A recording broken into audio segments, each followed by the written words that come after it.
Hello everyone, and welcome to our new online daily Bible reading and reflection. My name is Douglas Rollwager, and I'm the minister of Zion Presbyterian Church in Charlottetown.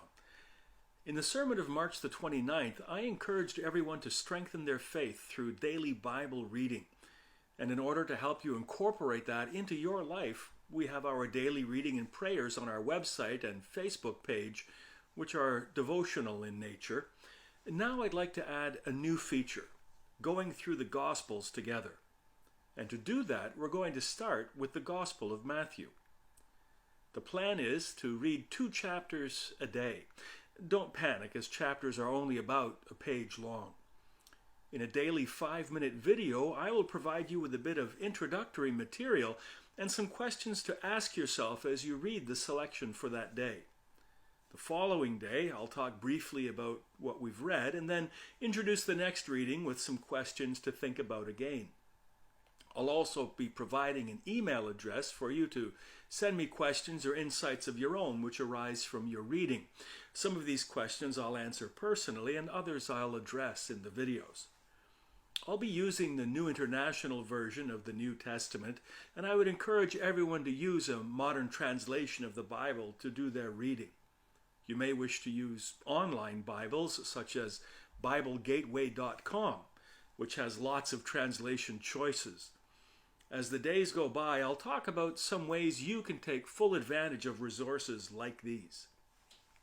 That's enough of an introduction. On to Matthew chapters 1 and 2. You'll notice that Matthew begins with a genealogy of Jesus, just the sort of boring start that you were afraid of. Why do you think he starts his gospel in that way?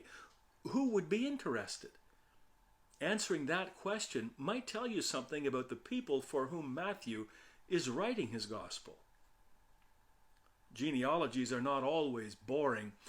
With whom does Matthew start his genealogy, and why? Now look closely at the names, some of which you'll recognize, most of which you won't. But notice among all the names mentioned before we get to Mary and Joseph, there are only 4 women named. Who were those women? Why do you think Matthew mentions these 4 in particular?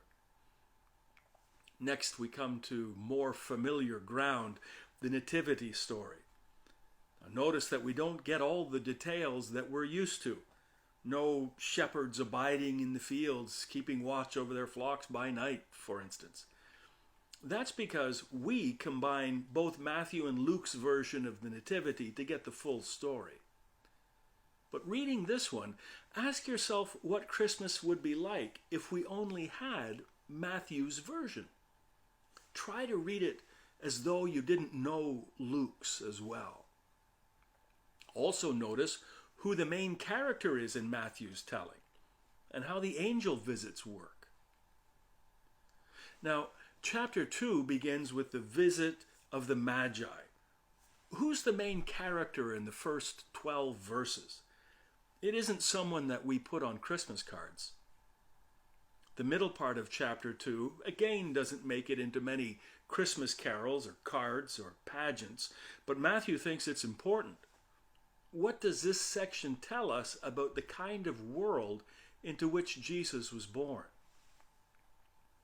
The last part of the chapter tells us how Jesus ended up in Nazareth. It reflects the mood of much of chapter 2. How would you describe that mood? Well, that's enough to get us started. I'll be reflecting on these questions with you in tomorrow's video. In the meantime, get reading and strengthen your faith as you come to know the story of Jesus better and better every day. We'll see you tomorrow for tomorrow's video and discussion.